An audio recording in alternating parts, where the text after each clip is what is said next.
Hey, it's time for me to cover another fan work again. This time it's Sonic and the Fallen Star.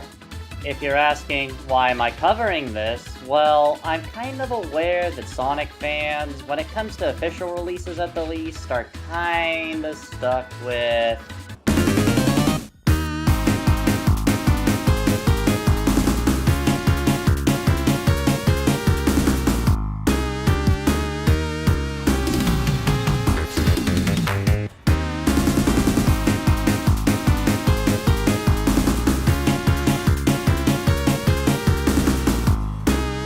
Yeah, so the last few releases for Sonic have been kind of garbage.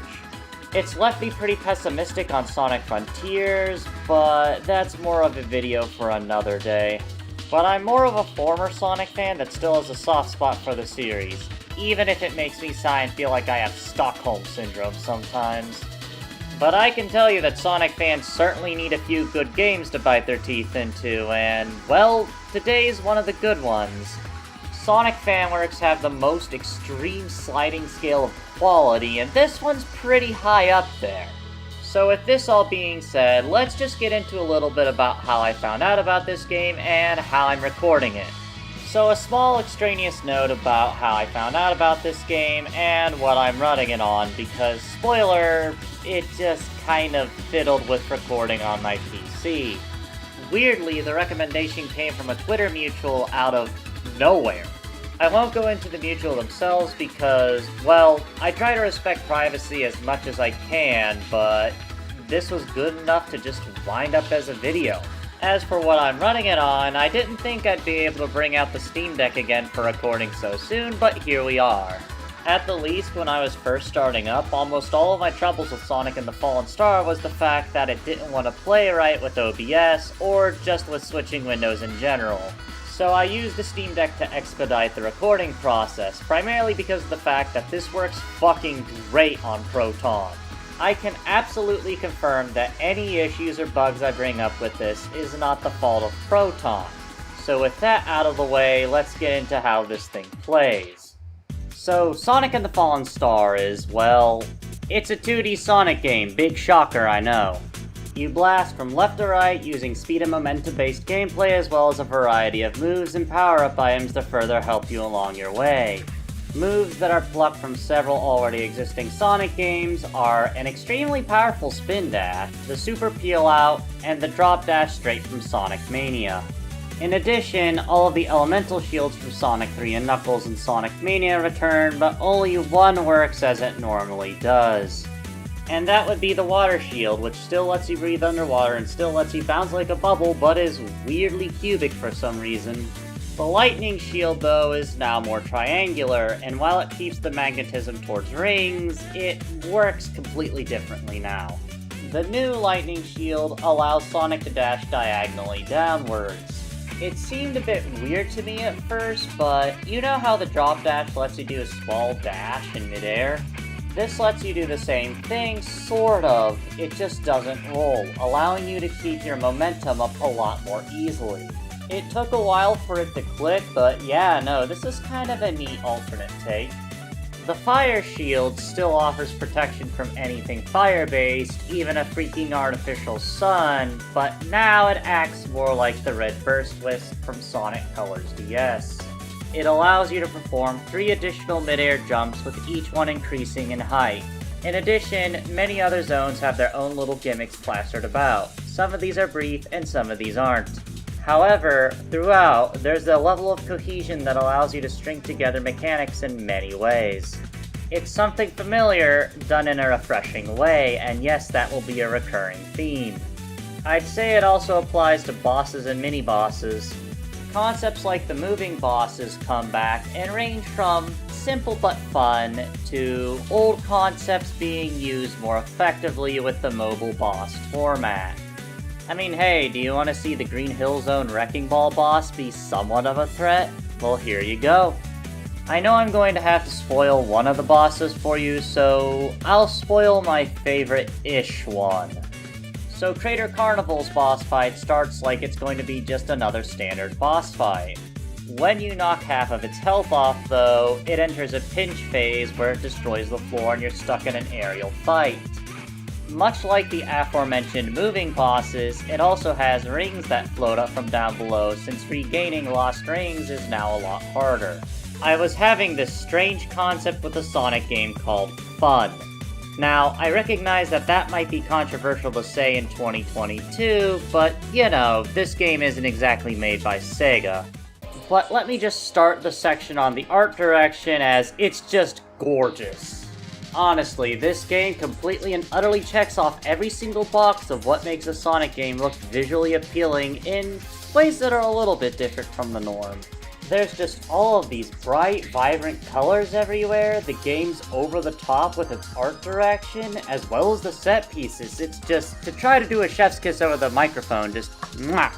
It is pure, blissful fucking eye candy, and I cannot praise it enough. And you, the viewer, have been seeing it the whole time in this video. It's such an honest-to-goodness motivator with replays of this game, because yes, I have replayed this multiple times. And I mean, if you really want to get into a nitpick, there's good reason why you're only seeing Sonic gameplay. I don't think Tails' sprite set came out the best, but that's a nitpick. But I can tell you, there's certainly a lot of nods and Easter eggs and so forth. For example, the full-speed running sprite is, well, just exactly like some of the opening of Sonic CD. Raspberry River's another one with a couple of Easter eggs in it. I'll at least point out the arches, which come straight from old Naoto Oshima concept art for Sonic 1. The frozen Motobugs within Frozen Fountain Act 2 are also that dark kind of adorable, so I'll give that a thumbs up too, and there's probably a lot more that I've missed. But the entire game, from Sapphire Sights to the endgame stage of Thunder Turbine, no, I'm not spoiling anything past this, like, this game is freeware, go get it. But the entire thing is just dripping with a really strong alternative to the normal Sonic aesthetic. Sapphire Sights is your starting Greenland stage, but thanks to the fact that it winds up taking its own identity with its own unique additions, it doesn't feel like a direct clone of Green Hill, or as many official Sonic games have done in recent times, reuse Green Hill until every single fan is sick of it. You know, before we move on, let me get into Thunder Turbine a little bit, because it does highlight something I really like about this game. With major or fun set pieces, sometimes this game has transitions between zones where you start with one axe tile set and move into another. Thunder Turbine is in fact the best example because it starts with Raspberry River Act 2 set and then transitions. But aesthetically, everything's within the same vein of what makes a Sonic game normally great, just in a different way. And you know what else that applies to? The music. With a segue like that, it is in fact indeed time to talk about the soundtrack of Sonic and the Fallen Star. Sonic games are usually known for their excellent soundtracks, with notable exceptions. While Fallen Star's soundtrack is very diverse, it does have the constant of always being high energy. This entire soundtrack of bangers was composed by one Holly Taylor, and yeah, it's really, really good and feels really, really Sonic.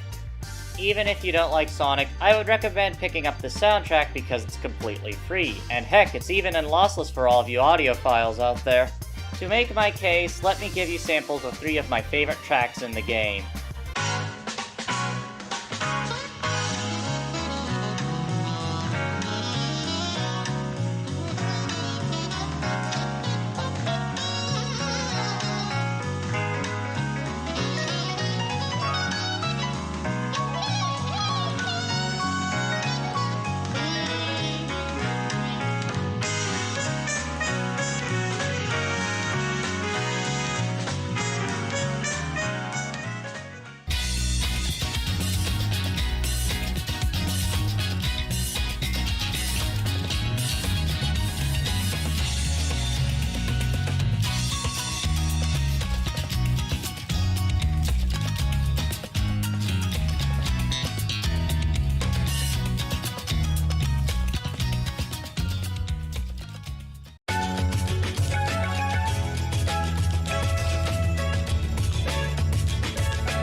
I mean, look, I could keep going with tracks I love from this game, but then we'd, quite frankly, be here all night. But even if a track is calmer overall, there's always a sense of high energy being delivered by either the backing or the percussion, and that really shines through with this. The composer really did a good job on this, and I don't want to undersell it at all. Before we move on, however, I will note that I am biased towards the more diverse Sonic soundtracks, such as Sonic CD's Japanese soundtrack and Sonic Adventure 1 soundtrack. Now then. So if you can't tell, Sonic and the Fallen Star has completely surpassed my expectations, especially when you use the words Sonic fan game. Are there flaws? Well, yeah, of course there are. But aside from a couple of instances of collision jank, I realize that most of them are either subjective or don't diminish the gameplay experience at all. Special stages are weird, essentially being a race to the Emerald, and cutscenes, while absolutely cute, kind of use their sound effects confusingly, especially the spike sound. But on the extreme sliding scale of Sonic fan games, Sonic and the Fallen Star pretty handily just slides right into that extremely high tier spot. Which of course is why I decided to cover it. Like, I'm not old, but I've spent a long time on the internet, and the Sonic fandom admittedly was a part of my youth. I've seen a lot of overtly edgy games, and I've seen a lot of overtly flashy games, but all of those fan works just fail as games. There's also the entire dumpster fire rabbit hole that is Sonic.exe. But seeing such passionate projects like this crop up over the years has actually caused me to change my stance on covering fan games. And ROM hacks too, but you know, same umbrella. Instead of just not covering any of them, or giving them negative attention, why not just cover the good ones? Negative attention is still attention, and it's for projects that are either super horrid or projects that just can't survive outside of their own pond. And while I have an absolutely minuscule platform right now, I'd rather be responsible to all parties involved, and I would like to thank Sonic and the Fallen Star for being good enough to finally cement this, shift I've done. With my endless praise of Team Stardrop as well as just this game as a whole, would I be willing to do other videos like this? Hell yeah! Despite my minuscule platform, I'd like to at least try to get eyes on good projects with a lot of passion behind them, and if it somehow succeeds, then I'd say I'd be satisfied trying to run a YouTube channel. Speaking of that, I do have plans for what I'm doing next.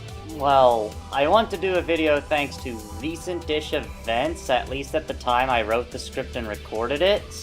It involves a series that, until recently, I didn't recognize how big of an impact it had on my life, and, well, I kind of held off and worked on this video because I don't want to be seen as clout chasing. There's also a few other things I'm looking at, but I do hope you all will bear with me in the meantime, and I do thank you for watching. Until then, please take care of yourselves.